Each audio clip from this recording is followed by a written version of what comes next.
આપણે રાધા રમણ ચરણદાસ દેવનું ચરિત્ર ચાલે છે.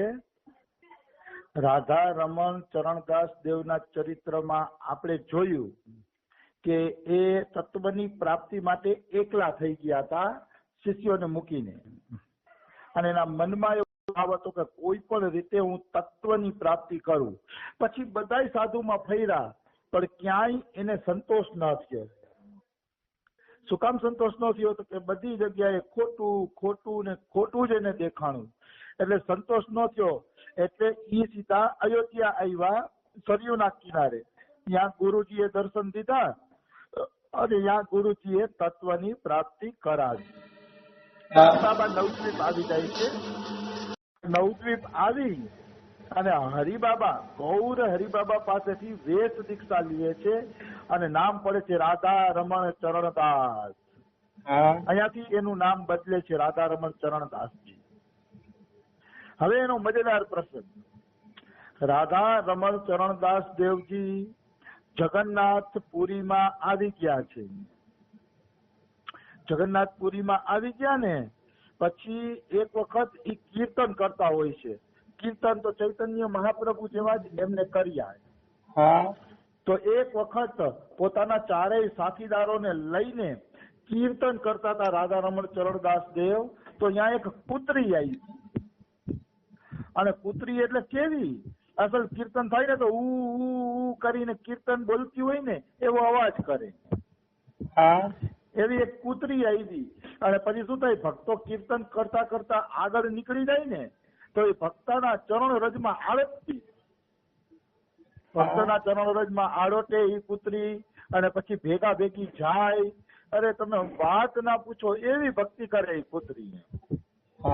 આ કઈ નવી નવાઈની વાત નથી. અમારા બાબા સાથે પણ એક કૂતરો આશ્રમનો રોજ પરિક્રમા કરે છે. લ્યો, આશ્રમનો કૂતરો મેં ઘણી વાર જોયો. બાબા ભેગો પરિક્રમા કરતો હોય અને હાંજે બાબાના આશ્રમમાં એ જોવા મળે. બાબા સત્સંગ કરતા હોય ને આજુબાજુ હૂતો હોય કૂતરો. અહીંયા જો એવું નથી કે કાલ્પનિક કથાઓ છે, તો અહીંયા પણ જોવા મળે છે આવું. પછી રમેશ બાબાના માં પણ એ ચમત્કાર જોયો કે એના પરિકરો બધા પ્રભાત ફેરી કાઢીને પાછા વળતા હોય ને તો ચિકસોલી નામના કૂતરા ઉ કરીને કીર્તનમાં સહયોગ આપે. 4-5 કૂતરાની રોજની ટેવ પડી ગઈ. આ બધું મેં નજરે જોયેલું છે, કઉ છું, કાલ્પનિક કથા નથી, નજરે જોયું છે આ બધું. તો રાધા રમણ ચરણદાસ દેવજી છે ને એના કીર્તનમાં કૂતરી આવી. પછી કૂતરી રાધા રમણ ચરણદાસ દેવના આશ્રમમાં જ રહેવા માંડી. એટલે રાધા રમણ ચરણદાસ દેવે એનું નામ પાડ્યું ભક્તિમાં. પછી તો આશ્રમના બધા લોકો ભક્તિમાં ભક્તિમાં કહીને એને આદર આપવા માંડ્યા. આવી વસ્તુ છે. અને એને પ્રસાદ કેવી રીતે આપે? વૈષ્ણવની જેમ પત્તલ ઉપર પ્રસાદ આપતા જમવા માટે. એવી કૂતરી હતી કે વૈષ્ણવ જમે ને એવી જ રીતે પત્તલની અંદર પ્રસાદ જમતી એ કૂતરી. પછી તો લોકોમાં બહુ શ્રદ્ધા વધી કૂતરી પ્રત્યે અને બધા એને લાડ કરવા માંડ્યા. એમાં ભગવાનને ભોગ લગાડ્યા વગર કોઈ આપતું ને તો એ કૂતરી ન ખાતી. ભોગ લગાડ્યા વગર આપે ને તો કૂતરીને ખબર પડી જાય કે ઠાકોરજીને ભોગ નથી લાગ્યો એટલે ખાતી નહીં. આવું દિવ્ય જીવન ભક્તિમાનું હતું. તો ધીરે ધીરે એક દિવસ કૂતરી ઘરડી થઈ અને કીર્તન સાંભળતા સાંભળતા ધામ પધારી ગઈ. કીર્તન સાંભળતા સાંભળતા પોતે ધામ પધારી જાય છે. તો બરે બાબા રાધા રમણ ચરણદાસ દેવ વિચારે છે કે ભક્તિમાં ધામમાં વયા ગયા છે તો ભક્તિમાં પાછળ મોટો ભંડારો થવો જોઈએ. એવો એને વિચાર આવ્યો કે ભંડારો થવો જોઈએ.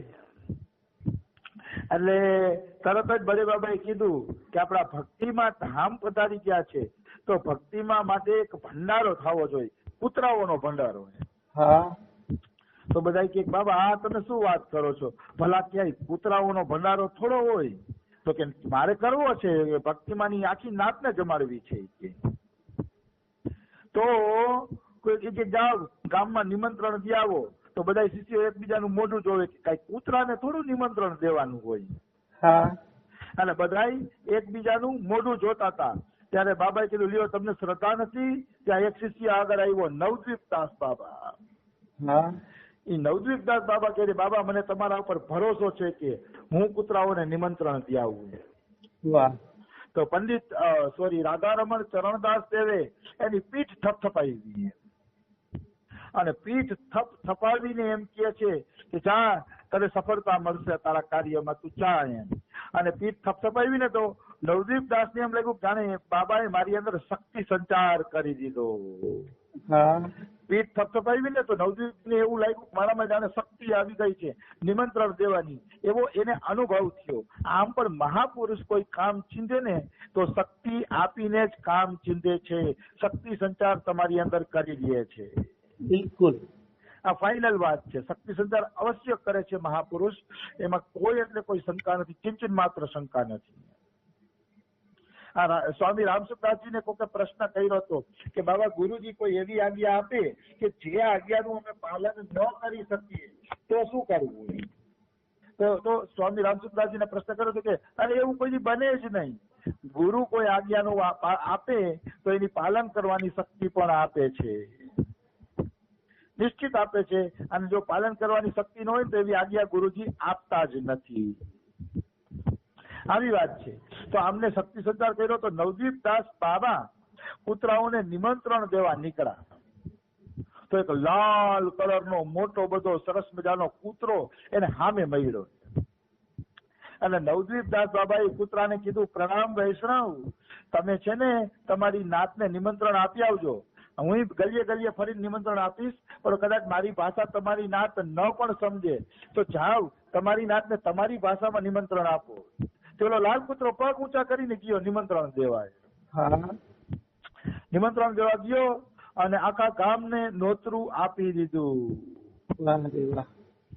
આખા ગામને નોતરું આપી અને નવદીપદાસ બાબા પાછા અહીંયા આવ્યા. પછી એક શિષ્ય બધા સાધુઓને નિમંત્રણ દેવા ગયો કે એક તરફ કૂતરાનો ભંડારો હાલશે તો એક તરફ સાધુ મહાત્માઓનો ભંડારો હાલશે, બેયનો ભંડારો હાલશે સાથે સાથે. તો જયારે સાધુને નિમંત્રણ દેવા ગયા અને સાધુઓને ખબર પડી કે કૂતરાનો ભંડારો પણ અમારી સાથે જ છે તો સાધુઓ બધા ગુસ્સો કરે છે. અને એ સાધુઓના લીડર હતા રાધેશ્યામ બાબા. ઈ રાધેશ્યામ બાબા બડે બાબા પાસે આવ્યા, રાધારમણ ચરણદાસ દેવ પાસે, અને પછી કે આ શું તમે સંતો હારે મજાક કરો છો? ભલા ક્યાંય કૂતરાનો ભંડારો હોય, કોઈ દી કોઈ કૂતરાઓને જમાડ્યા નથી અને હું તમે નવું કરીને બેઠા છો, આવું થોડું હાલે. ત્યારે રાધારમણ ચરણદાસ દેવ કે ભાઈ મારા ભક્તિમાનો ભંડારો છે તો ભક્તિમાની નાત તો જમવી જોઈએ ને. કે ભક્તિમાની નાત ન જમે એ કેવું લાગે? કે હું તો ભંડારો કરવાનો છું. તો રાધેશ્યામ ગુસ્સો કરીને વયા ગયા અહીંયાથી. બીજી બાજુ જે નવા વૈષ્ણવો હતા ને એ બધાને શંકા થવા માંડી, શું કૂતરા ભંડારામાં આવશે એવી શંકા થવા માંડી નવા વૈષ્ણવોની. અને જે જૂના વૈષ્ણવો હતા એ બધાને વિશ્વાસ હતો કે બડે બાબાએ નિમંત્રણ આપ્યું છે તો અવશ્ય કોઈ ચમત્કાર થશે. કારણ કે એ બધાને વિશ્વાસ હતો એટલે એને ખબર પડી ગઈ કે અવશ્ય કોઈ ચમત્કાર થશે, કારણ કે બડે બાબા કોઈને નિમંત્રણ આપે તો એ નિમંત્રણ કોઈ દી વ્યર્થ જાય નહીં.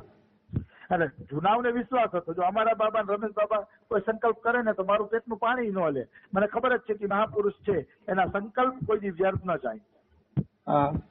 આપણે વિશ્વાસ હોય એવું. તો ધીરે ધીરે બીજો દિવસ થયો ને એટલે બીજા દિવસે 11 વાગે કૂતરાઓ આવવાનું ચાલુ થયું. એક પછી એક કૂતરાઓ આવે છે, આવતા જાય છે. તે કૂતરાઓની પંગત લાગી ગઈ પતલ ઉપર. કૂતરાની પણ જુઓ કેટલું મસ્ત વાતાવરણ. બધા કૂતરાઓ ચૂપચાપ પતલ પાસે બેઠા છે, નથી કોઈ મોઢું બગાડતા કે નથી મોઢું અડાડતા, નથી કોઈ હેઠું જુઠ્ઠું કરતા. બધા સંત બેઠા હોય ને એમ પતલ ઉપર બેસી ગયા. પાછી પ્રસાદ પીરસવામાં આવ્યો તો પ્રસાદ પીરસવામાં આવ્યો એવું નહીં કે કૂતરા ખાવા માંડ્યા હોય. કૂતરા જય જયકારની વાત જોતા હતા કે ભંડારાનો જય જયકાર થાય ને પછી અમે જમીએ. એટલે કૂતરાઓ પણ વાત જોતા હતા કે ક્યારે જયકારો લાગે. તો બધી જગ્યાએ પીરસાઈ ગયું ને પછી જયકારો થયો રાધા રાણી કી જય ને કૃષ્ણ કનૈયા લાલ કી જય ને એમ જય જયકાર થયો. અને જય જયકાર પૂરો થયો ને એટલે કાળો કૂતરો આવ્યો. એ કાળા કૂતરાએ બધાયની પતલને સૂંઘી, બધાયની પતલને સૂંઘી અને પછી જયકારો થયો. રામ કહે સુખ ઉપજે, કૃષ્ણ કહે દુઃખ જાય, મહિમા મહાપ્રસાદ કી પાવો ભોગ લગાય. આવું બોલાય ભંડારામાં. હા તો આ જય જયકાર બોલ્યા ને પછી કૂતરાઓએ પ્રસાદ પાવાનું ચાલુ કરી દીધું. વાહ રે વાહ. પછી બધા કૂતરાઓ પ્રસાદ પાય છે. અને કેવી રીતે? કોઈ લાડવો મૂકવા આવે તો કોઈ કૂતરાને લાડવો જોતો હોય ને તો સીધો બેઠો રહીએ, એટલે એનો અર્થ એમ છે કે લાડવો જોઈ છે. અને લાડવો ન ખાવો હોય ને તો કૂતરો વાહો ફરી જાય. હા વાહો ફરી જાય ને કૂતરો એટલે માનવાનું કે આ કૂતરાને હવે લાડવો ખાવો નથી. હા એવા તો અહીંયા ખેલ થયા સરસ મજાના. હા પછી કૂતરાનો આ ભંડારો જોઈને, કૂતરાની આ બધી દીનતા ને એવું જોઈને ઓલા રાધેશ્યામ બાબા જે ગુસ્સો કરીને ગયા હતા ને રોતા રોતા આવ્યા. હા અંતે તો સત્યની જીત છે. મનુષ્ય ગમે એટલું કરે તો સત્ય જીતે છે. સત્ય ક્યારેય હારતું નથી. બની અંદર સત્ય હતું તો રાધેશ્યામ બાબા રોતા રોતા આવ્યા અને રોઈ રોઈને પ્રાર્થના કરે છે કે મને માફ કરી દો, મને ખબર નથી કે તમે આવડા મોટા મહાપુરુષ છો. આ કૂતરા તો જુઓ તમારું કેવું માને છે, હા કેવું માને છે. મને ખબર નથી કે તમારો ભગવાન ઉપર આટલો વિશ્વાસ હશે. ત્યારે બડે બાબા રાધારમણ ચરણદાસ દેવ બોલે છે કે ભાઈ આમાં મારી કોઈ મોટાઈ નથી, આ તો બધી ઠાકોરજીની લીલા છે, મારા ચૈતન્ય મહાપ્રભુની નિતાઈ ચાંદની લીલા છે. અને એની કૃપાથી આ કૂતરા આવ્યા છે. નકર આ કૂતરાને એક જગ્યાએ ભેગા કરવા ખેલા થોડા છે.